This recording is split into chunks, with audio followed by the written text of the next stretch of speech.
What's going on, my people? Look at that, we got the Chevy. It's dirty, needs to be cleaned up, but you see we got it on them rallies, man. Actually went to the Cars and Caulfield in Durham yesterday. Went on the tail end though, but it was cool though. There's some nice cars up there. Wasn't able to get no footage like that. We put pictures up out there a little.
Yeah, I noticed a couple things on the drive up. See, I'm about an hour 15 from Durham. It's a little shaky, man, you know. It's bumpy, so we gotta check on, you know, it's all new suspension up there. But I know when I got these tires on in balance, they were saying this back tire right here was, I guess it was a little defective. So I had to get another one. It was hard to balance it, so it was wobbling all over the place. But it was a rough drive, man. Something like that, we got to figure that out. Another issue is I got low oil pressure, man. Keep dropping down like 10 PSI when I'm at idle. Once it get really hot. I can't tell if I got like a little leak down there or not. So I'm not sure if it's the oil pump or not. I mean,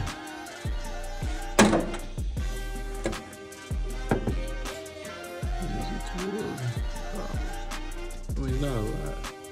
When I check it, you know, still full. I'm gonna figure that out. So I'm gonna have to take that pickup tube out. Maybe that O-ring around is bad or something. Other than that, she been doing all right, man. Working out little kinks in it. I think I'm gonna upgrade that steering shaft, one of those Jeep shafts, so it ain't no playing.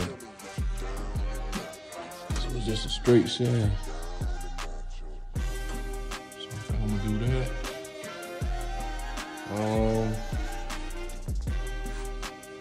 Update the steering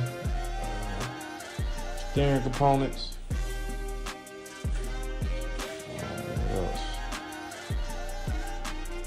Probably it for now. I might do that like this winter. I gotta, you know, slow down on this stuff. Slow down, boy. These are we adding up real quick. Pretty much solid though.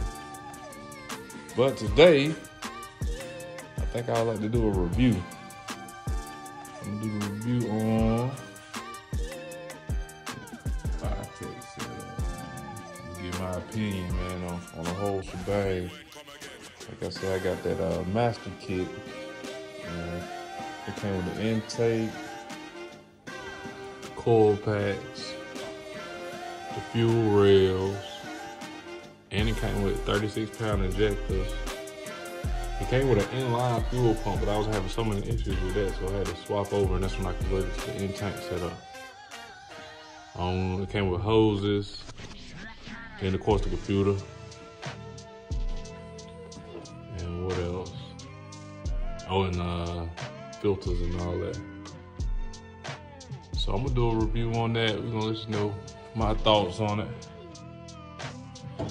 So stay tuned. All right, let's get into the review of the Fitek system. All right, I got the Fitek Ultimate system. I think back then the kit was number 7051. I think they're changed now. I try to look it up. So I'm gonna do a little screenshot of what they got now. It's equivalent to the one I got.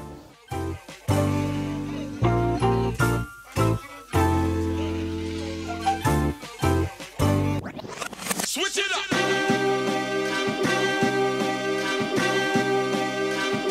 But it came with the, of course it was the wire harness, the computer, the intake, the fuel lines, well the fuel rails, the injectors, 36-pound injectors,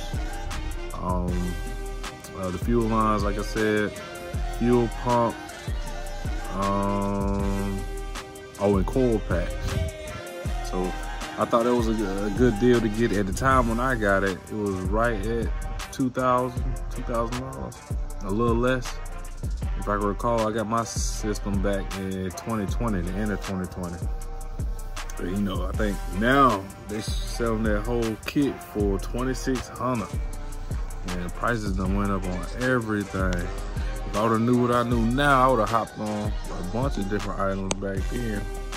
Just like, I think back then when I was looking at the coilovers, you know, the QA1 coilovers, what was it? $400 for a pair up front, $400 for the back, like $800 for coilovers front and back. Now I think they $800, you know, for the front and back, so $1,600 for both. But if I would've knew these prices would went up, I would've hopped on a bunch of stuff back then. But anyway, so yeah, that's the stuff that it came with. So I thought the price wasn't too bad, you know, knowing that an intake by itself was like $500-600, you know. After you're doing all the calculations and the stuff you gotta buy, it was worth just getting the kit. I feel like getting a lot of the kits, it was the best bet. All right, so as far as hooking it up, I wasn't the one that hooked it up. I had somebody put in the engine for me, engine and transmission, to hook it up, but it didn't seem that bad. It was all plug and play. Everything is labeled. You put it to the correct sensor and then just plug it into the computer. I was there for the initial start, and all you do is just follow the, it's pretty much like a wizard. You just follow, put the input, the specs of your engine and whatnot. And then once you get to the end, it fired right up. Of course, it didn't run long because I didn't have my exhaust hooked up. So whenever you got the open headers, you know, it's not gonna be able to read like it needs to. So it's gonna stay, it's gonna have trouble running.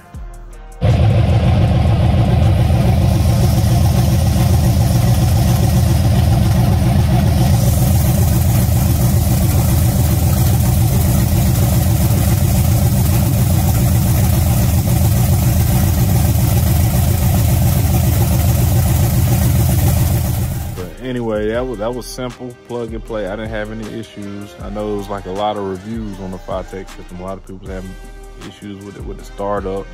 I'm not sure exactly what they had going on with it, but in my experience, it ran fine with me and for the price. All right. Next would be the tunability. It's pretty much self-tuned. So once you put in the information, it self-tunes. But if you want to get a jump start, you can get it tuned. One of the cons about having the system is a lot of people don't mess with the Fitek system. I'm not sure if it doesn't have, you know, like an ODB port that people could just connect to or whatnot. Or, you know, Fitek has its own software that you use for tuning. I'm not sure if it's because of that or what. I've called around to numerous of shops and, you know, trying to get dyno tuned. A lot of people will not mess with the Fitek system. They do have this guy, I believe his name is Raymond. There's a Facebook group called Fitek Ultimate LS He pretty much does like a mail-in tone type deal. You email him like a data log, and then he kind of changes up the tune for you and send it back to you. I did that twice, but I still don't think it's dialed in the way I want it to. I feel like I need a dyno tune. And not only just a dyno tune, a street tune, because it's kind of hard to explain all the issues that I'm having. It's not really like major issues. For instance, when I went to that Cars and Coffee yesterday, driving it at like 22 RPM, it kind of downshifts on its own. Like just holding it at a steady speed, it downshifts back to third and go to fourth. I think that's like some tweaking that needs to be done. I try to do a little bit of research and stuff myself and play around with it, but I feel like a professional would be great to know exactly what's needed and how it needs to operate. What else we got? I feel like the system is very easy to operate. You know, just go into the setting. It's pretty self-explanatory. And then they, on their website, you know, they have like a word key for what all the words mean and whatnot. So you just look it up, do your little research. Also the YouTube, they have a YouTube channel, and it kind of gives you like tech tips. I think those are pretty useful and beneficial. I know every once in a while I had some issues with my computer, trying to change like parameters and stuff, you know, messing with it myself, and it wouldn't change it. I'm not sure exactly what that was or is.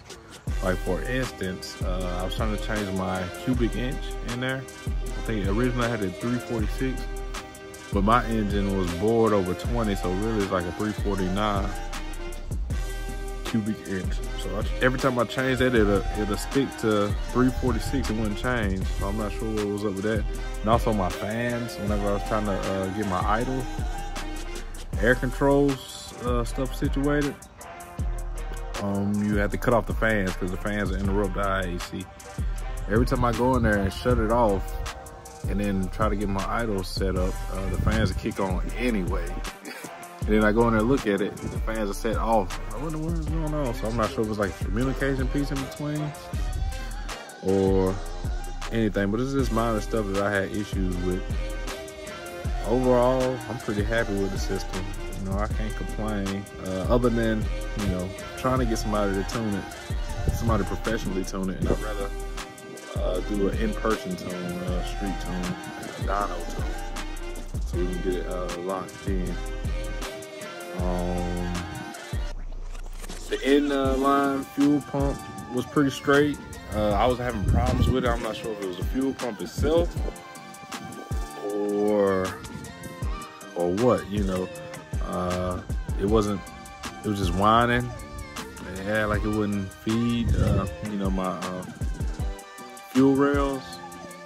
So I thought it was best just to go in tank anyway to get a little quieter sound, because it was a loud one. So I went that route. What else was I say about the Phytech system? Replacement parts would be easy to find. I think they have like a crossover chart where you can, or a reference chart where you can use other parts as far as like sensors and stuff that it comes with. So that ain't too bad. I replaced the IAC, I think with the regular General Motors one. What else? All right. So I think that's about it on the Phytech system. I don't have any bad things to say about it, you know. Hold on one second, I got a call. Let me get y'all back. All right, my bad. But yeah, that pretty much wraps up the review of the Phytech system. If I was to do another project, and I wouldn't mind doing another project in the future, I probably would go back with Phytech. You know, they still are, even though some of the prices have went up, it's still cheaper than other places. And it does the same thing pretty much. The only thing is, you probably will have to get real knowledgeable on your tuning and whatnot. And you know, that ain't the problem. You know, you want to know how to work on your own stuff, fix your own stuff, especially in tuning. You know, I've learned a lot with this build, and definitely can put another one together with no problem. And maybe even do a slight tune on the stuff that I have learned. There's a lot of information on YouTube and whatnot to help you get through and get by, you know. So you just gotta put in that work and that time.